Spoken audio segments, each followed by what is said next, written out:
Öncelikle Allah göstermesin bir deprem yaşadık. Bundan dolayı işte hasar gören evlerimize deprem konutları yapılıyor. Bunun için su şebekemizin değişmesi gerekiyordu. Belli bir bölümünün. Aynı zamanda kanalizasyon foseptik cevap vermiyordu. Bunun için de bir çalışma talep ettik. Çalışma şeyinde.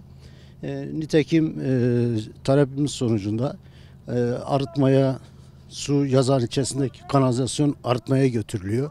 Su şebekesi de 2000 metre bir takviyeyle, bir depoyla çözüldü inşallah. Bunun için biz teşekkür ediyoruz yetkililere, MASKİ'ye, Büyükşehir Belediye'mize. Deprem konusunda tabii akabinde bayağı bir kırsal kesime bayağı bir göç başladı. Bu göçle beraber tabii mahallemiz de bu konuda göç aldı.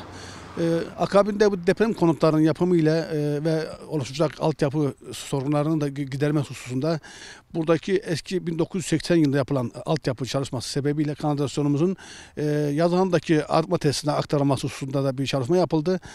Sağ olsunlar MASKİ Genel Müdürlüğü bu konuda büyük bir özveri çalışması yapıyor. Sayın Büyükşehir Belediye Başkanımız Sami Er olmak üzere MASKİ Genel Müdürümüze ve ekibine çok sağ olsun. Yani bu konuda bize yardımcı oluyorlar. Hizmetlerimizi en iyi şekilde alıyoruz. Herhangi bir sıkıntı, sorun yaşamıyoruz efendim.